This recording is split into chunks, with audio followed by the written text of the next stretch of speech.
I'm a Pinellas County deputy. Okay. My ID is not here, but I'm a Pinellas County deputy. This car is not mine. Do you have anything with your name on it? Whose car is this? My father's.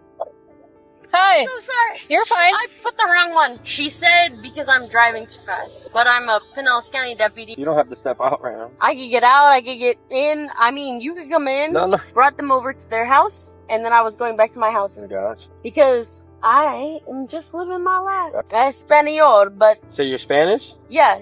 During a late-night interaction with law enforcement, Stephanie, a deputy in Pinellas County, found herself in a difficult predicament. The event took place when she was operating the vehicle that belonged to her father, which was not out of the ordinary for her. When she was pulled over for speeding, however, her journey took a detour that she had not anticipated. You know, do you have your ID on you? Do you have any weapons on you? No. Okay. Well, I'm a deputy, but That's why I'm asking. Do you have any weapons on you? Or I live right there. Okay. I would normally, but Okay. Do you have some kind of ID or anything on you? my ID is not here. But I'm a Pinellas County deputy. Okay. Do you have some kind of ID on you?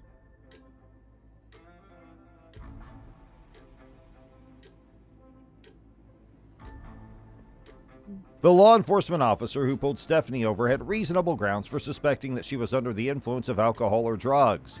Among other things, he noted that she had bloodshot and watery eyes, slurred speech, and a potent smell of alcohol on her breath. Stephanie, on the other hand, blamed her appearance on the fact that she wore contact lenses and denied that she had consumed any alcohol. Stephanie objected when an attempt was made to administer a field sobriety test. She questioned the necessity of having such tests in the first place. Stay 10-12 with her. I gotta call us down. Actually, my camera's speaking to supervisor.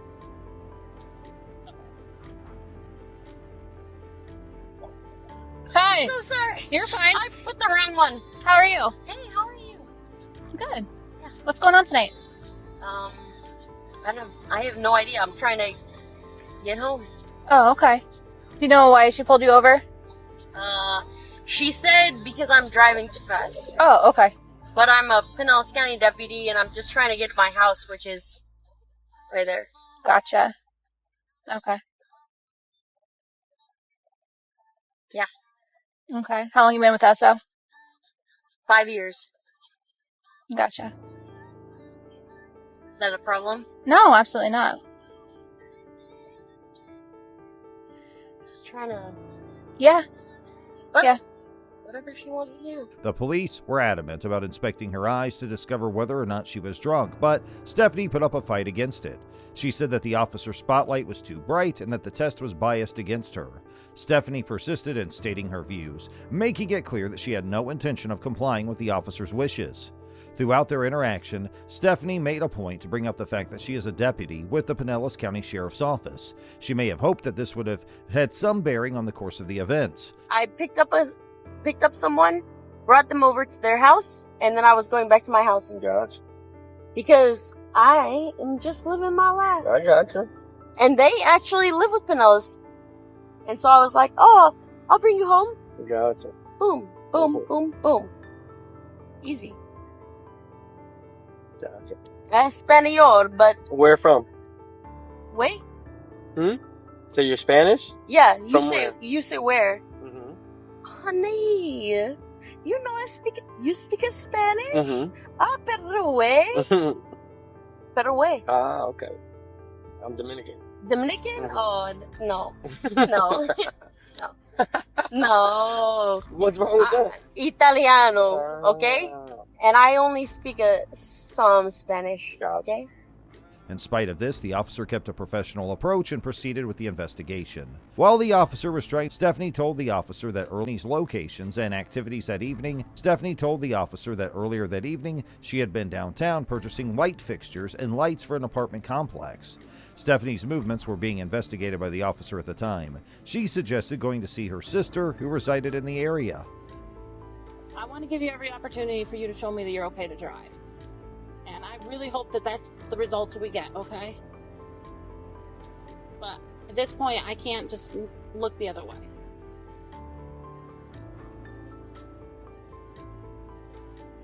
That's where you're at right now?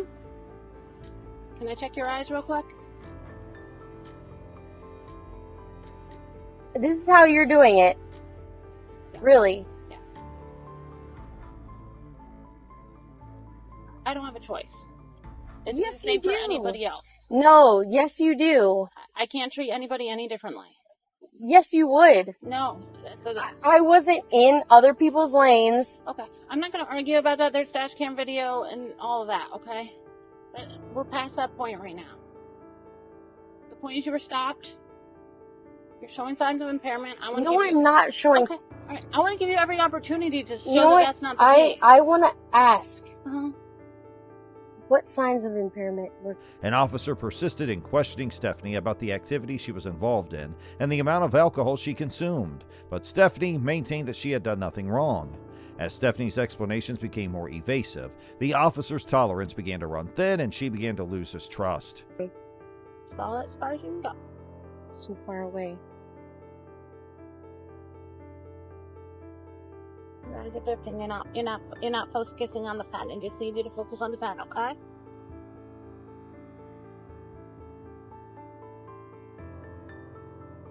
Your light is in my face. Too far up. Too far up. I can't see You gotta look it. all the way up as far as your eye. You gotta go. Your eyes should go on as far up as they can go. Can't see any further than that. Hang out here on the.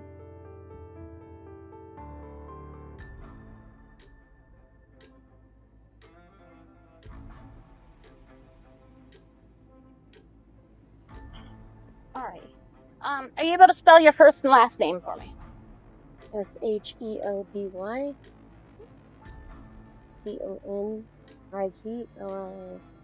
Despite Stephanie's insistence that she was not intoxicated, the officer opted to proceed with a field sobriety test, which included walking heel to toe in a straight line and completing a one-legged stand. Stephanie's insistence that she was not impaired did not deter the officer.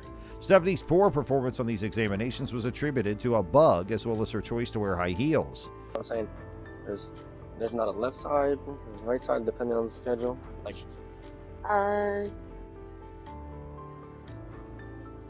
you know what I'm saying? There's like A and B. Okay. Yeah. I'm on B. Gotcha. So this is your light week? Yeah. Gotcha. For this, if it makes it easier, you can take your shoes off. I feel like the road would probably be better for this. Is she new? Been here longer than I have. Then why is she doing this? The officer's suspicions continued, and as a result, they made the decision to inform Stephanie of her rights under the Miranda warnings. Need help?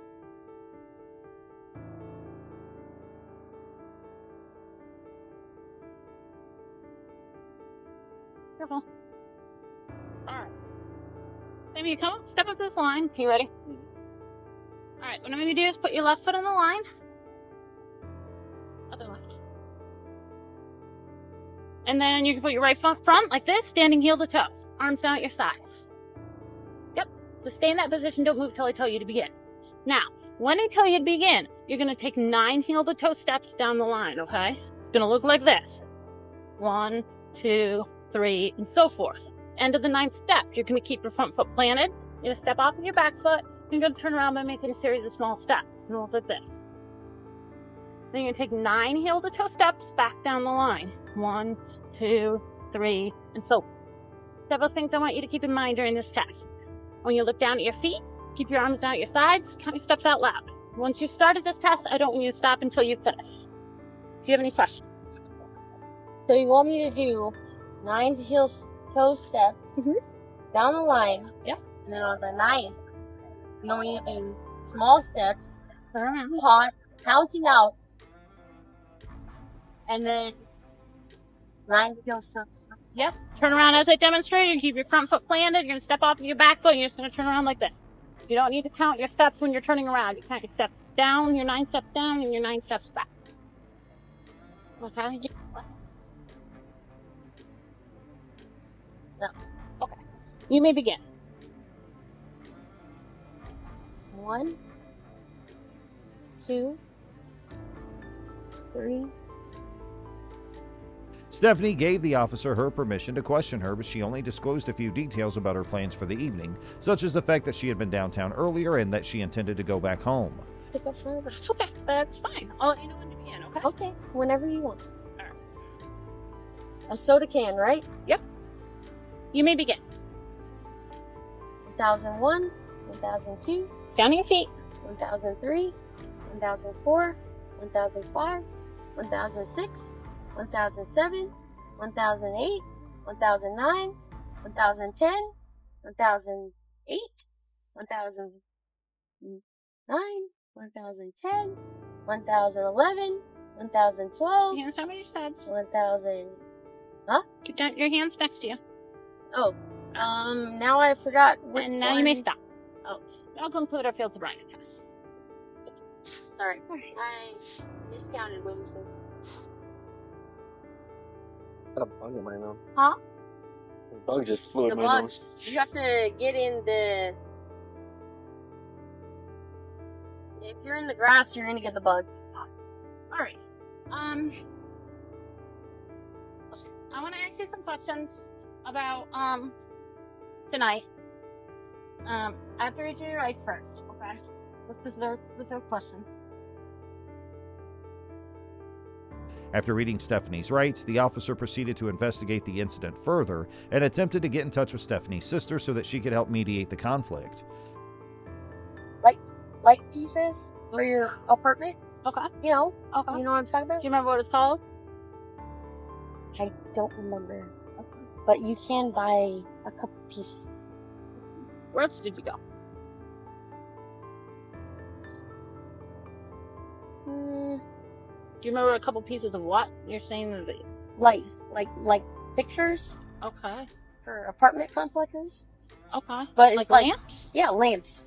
Lamps. There were a lot of dogs there. Remember where else you went? No, we were just trying to piece furniture together.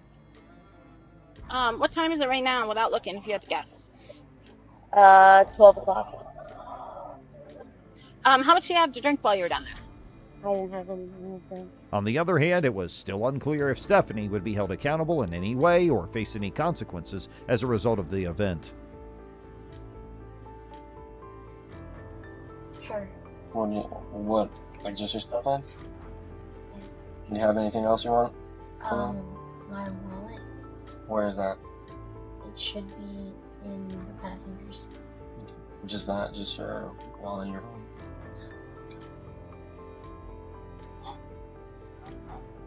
No, I know. I was gonna. Sure.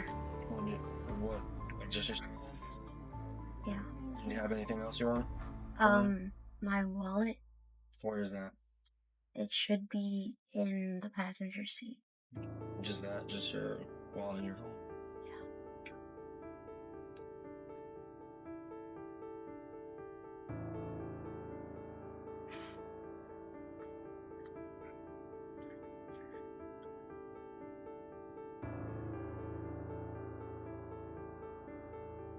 The interaction that took place between Stephanie and the officer highlighted the difficulties that law enforcement officials face when trying to ascertain whether or not a person is sober and maintain the law.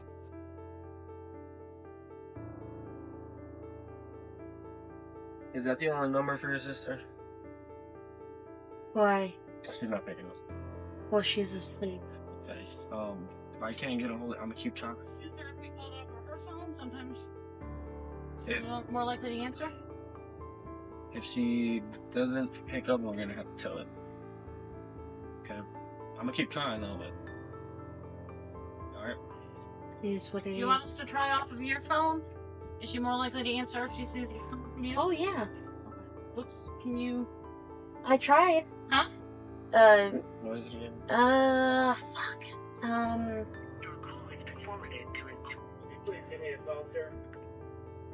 Alright, do you want anything other than your wallet and your phone out of your car? The fact that Stephanie insisted over and over again that she was not impaired, in addition to the fact that she was a deputy, made the matter more complicated. The conclusion of the incident was still unknown, and the way in which Stephanie behaved in the future and worked with the authorities would be a significant factor in determining the outcome. What's going on, guys? Poor guy. Not much. Nice one. What's up? How you doing, officer? Is this your car? Well, it's a rent right now. My car's in the shop. The Des Moines Police Department is currently embroiled in a legal issue after it was sued for the sum of $75,000. During the arrest of the plaintiff, it is alleged that the agency caused both physical and emotional harm to the plaintiff. Breaking off. Put it in drive and I. Okay. Yeah, officer. So it's your car, though? Did they give you a It's fob or not something? my car, officer. Did My they car- give you a key fob or something? Or? Yes, sir. Officer. An investigation has been opened into this matter. Investigations and legal proceedings have been initiated so that we may determine how credible the claims are and ensure that justice is done for all involved parties. Shake on the ground, and your buddy's giving me the idea that maybe he's got a gun. Officer Kyle Tice, a seasoned law enforcement officer, handled a routine traffic stop in a manner that was both professional and efficient. He was concerned about the well-being of everyone and questioned everything from firearms to drugs in great detail. The unruffled demeanor with which Officer Tice approached the situation, as well as his continuous questioning of key topics. There's no shake on the floor? Officer. No. Okay. It's All a right. rainstorm. And you don't have any weapons on you, you said? Officer, that is correct. You don't got no weapons on you? Officer, no, sir. Go ahead and step out, Montre. Actually, what I did? Yep, I just told you why. 3 times. You want me to recap again? Officer, look, my hands is up. Yep, your hands are up, and now I'm asking you to step out of the car. I gave you my ID. Demonstrated his commitment to preserving public safety on the highways. Officer Tice's demeanor shifted, and he took on an aggressive tone despite the fact that the driver had been helpful up until this point. Go to jail. I would expect you to please listen. I mean, I told you I'm a cop. Face the car when you step out. Face the car when you step out. Face the car when you step out. Don't flex. Don't flex. I don't know what you're doing, man, but you need to knock that off. I mean, your heart is thumping, dude. Like, you're beating. Officer, please, don't. Don't what? Have a seat. Okay. Have a seat. I think that your buddy has a gun, so I need you to step into the car. You think my Step buddy in- has a gun? He's acting funny. Step in the car, please. Officer, If you don't step in the car, you're going to jail for sure. Tice reached for his handcuffs while exuding an air of power, and he used them to bind the driver. Even if the driver cooperated with the officer's demands, the officer's actions nevertheless presented an unsettling display of power, and the unwarranted use of force frightened the witnesses. When he's sitting there like that, like there's a gun right where you know what I mean? Like, I'm telling you, like that's what happened. The lawsuit was settled for a total of $75,000, with the city agreeing to pay each of the plaintiffs $25,000 as part of the agreement. Despite this, the ruling sheds light on prospective issues that may arise in the future in legal matters.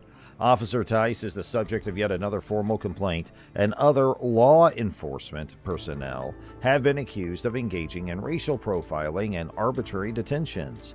The fact that the City Council did not pass an ordinance to outlaw pretextual stops means that a great deal of unresolved business remains.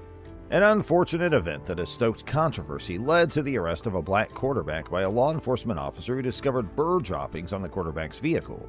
The quarterback, whose identity has been omitted to protect his privacy, was involved in an incident that took place after he parked his vehicle close to a nearby park. Bird shit? Yeah, That ain't bird shit. I promise you that's bird doo doo. I promise you it's not, though. I swear to God that's bird doo doo. Well, I swear to God it's not, because I just tested it and that turned pink. You can see it on the windshield. That's not bird poop. I swear to God that's bird doo doo. That's not bird poop. I swear to That's a lot God. of bird. That's a lot of bird shit, man. I tried to clean it last night at the gas station. You can. I can still wipe it off. It's bird doo doo. I like. All right. Okay. All right.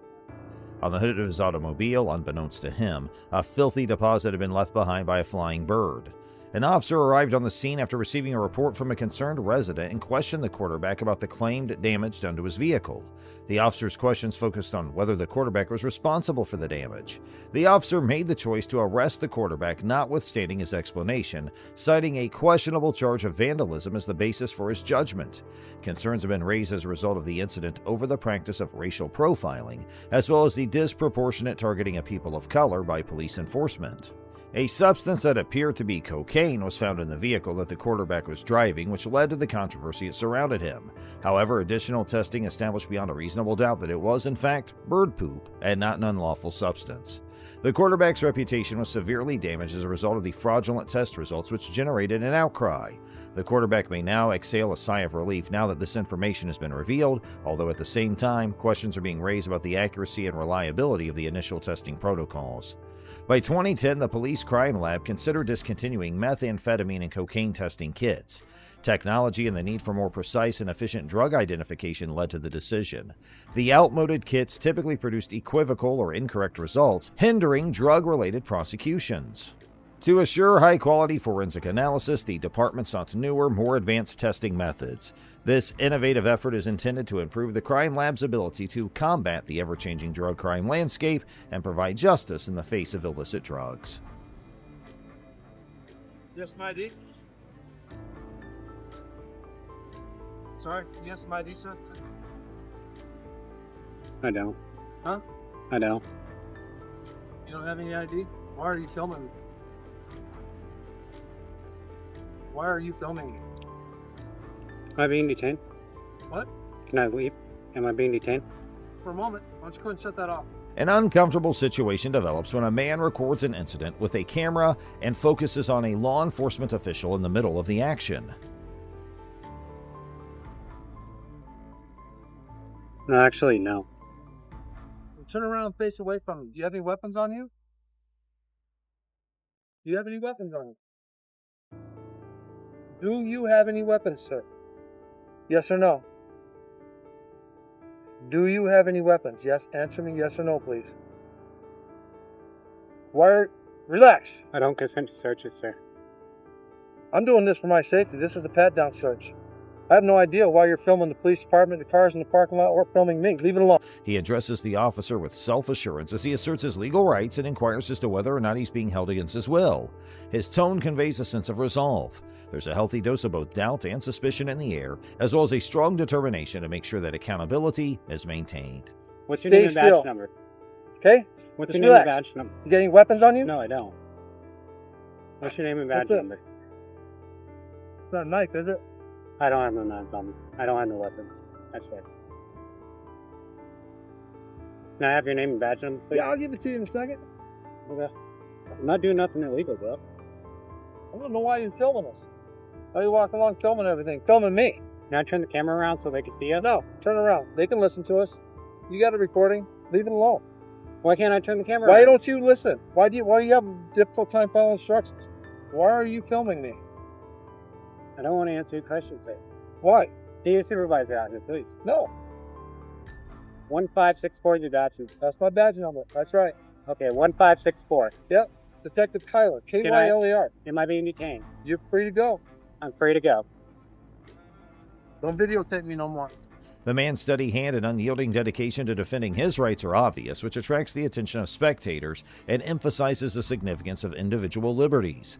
As the footage from the camera continues to play, the unfolding dialogue highlights concerns about the precarious equilibrium that exists between personal liberties and governmental restrictions. Okay, so why was I detained? I wasn't the officer, I have no idea. For filming, I was detained. Okay. If you were filming around a government building, a city government building, or anything, I'd want to come and see who you are too. Okay, under suspicion of what crime was I detained for, though? I don't want to see why you're filming the police department. We don't know who you are or what. Is it a crime to film the police department, bro? No, it's. What's your badge number? 604? Yep. Want me to write the name down for you? Yes, please. Sure. This is ridiculous, guys. The individual kept his position and steadfastly refused to provide approval for any searches to be conducted on his person. He calmly but firmly emphasized to the police that he was documenting the incident for the sake of protecting his own safety. His commitment was steadfast. His palm was securely wrapped around the camera he was holding, allowing him to capture every scene as it happened. The individual recognized the possible hazards that could arise from interactions with individuals who held positions of authority. Nonetheless, he was a firm believer in the efficacy of openness and responsibility. His unwillingness to cooperate with the search request was motivated by a desire to safeguard his legal standing and make certain that an accurate account of the exchange was preserved. The camera served as his defense mechanism, recording an act of defiance for the sake of individual liberty and fairness. After questioning him for quite some time, the police officer decided to let him go.